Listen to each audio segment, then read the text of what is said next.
Nobody saw the Pixel 10 coming. And that's exactly the problem for every other Android brand right now.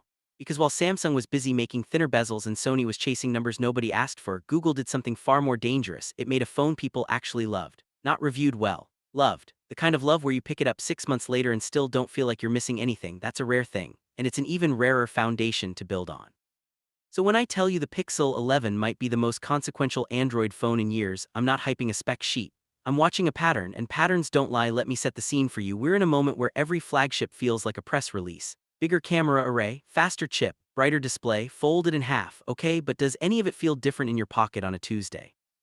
Does any of it make you pause and think, this phone actually understands what I need? For most people, the answer is no, and Google knows that. Google has always known that. The Pixel line was never built to win benchmarks, it was built to win the experience. And with the Pixel 11, the early signals suggest Google is about to sharpen that edge to something genuinely threatening. Start with the lineup itself. 4 models confirmed through multiple leak sources.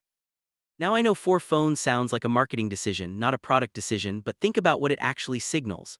When a company spreads across 4 price points and 4 form factors simultaneously, they're not testing the market anymore. They're planting a flag. They're saying we have an answer for every kind of person. That's confidence. And from Google at this scale, that means something. Now the design.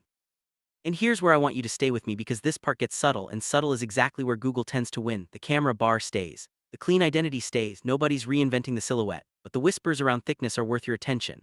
We're living through a moment right now in 2025 where ultra-thin phones are having a genuine cultural moment. The RAZR, the Galaxy Edge concepts, thinness is back not as engineering flex but as feel, as desire. Google doesn't need to go extreme, they never go extreme. But if the Pixel 11 shaves even a millimeter off its profile, the way it sits in your hand changes. The way you reach for it changes. That's not a spec, that's psychology. And nobody plays that game better than Google. The display story is quieter but potentially bigger than people realize. OLED is a given at this point, that's table stakes.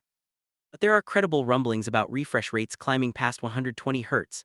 Now before you roll your eyes, hear me out, because this isn't about gaming, this isn't about slow motion video, it's about the moment you unlock your phone and nothing hesitates, it's about scrolling through a long email thread and feeling zero resistance, it's about an interface that moves at the speed of thought. Once you've had that, truly had it, you can never go back to anything that feels sluggish. And right now, that smoothness gap is one of the few places competitors still hold a quiet advantage over Pixel.